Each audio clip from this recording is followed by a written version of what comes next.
മക്കളെ പൊന്നുപോലെ നോക്കുന്ന ഒരമ്മ, കുട്ടികളെ പഠിച്ച പണി 18ഉം പഠിപ്പിക്കാനായിട്ട് ഒരമ്മയുടെ പെടാപ്പാട്. കുടുംബത്ത് കയറ്റാൻ കൊള്ളില്ലെങ്കിലും അവൾക്കൊരു ഭർത്താവുണ്ട്. അവളുടെ പാണ്ഡേട്ടനെ അവൾക്ക് ജീവനാണ്. ഭാര്യയ്ക്ക് ചെലവിനൊന്നും കൊടുക്കണ്ടെങ്കിലും ഇടക്കിടക്ക് വന്ന് ഇതേപോലെ അന്വേഷിക്കും. മറ്റുള്ള പൂച്ചകളെ കാണുമ്പോൾ ഓടി വീട്ടിൽ പോകും. പെട്ടെന്നാണ് ഒരു ദിവസം അവകാശവാദവുമായി വേറൊരച്ഛൻ രംഗത്ത് വന്നിരിക്കുന്നത്. ആരാണിയാൾ?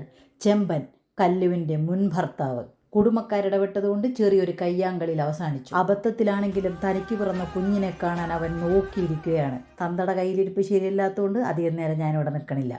അവൾക്ക് വിഷമമായി. ചിന്തിക്കുകയാണ്, പാണ്ഡേട്ടനാണോ അതോ ചെമ്പേട്ടനാണോ? അവൾക്കാകെ കൺഫ്യൂഷൻ. ഇത് കല്ലുവിൻ്റെ കഥയാണ്. പാണ്ഡൻ്റെയും ചെമ്മൻ്റെയും ഇടയിൽ കിടന്ന് ശ്വാസം മുട്ടുന്ന കല്ലുവിൻ്റെ കഥ. പറക്കം പറ്റാത്ത ഈ കുട്ടികൾക്ക് ഇനി ആരുണ്ട്? തുടർന്ന് കാണുക നമ്മുടെ സ്വന്തം it's mine by Shalimar YouTube ചാനലിൽ കല്ലു ചരിതം.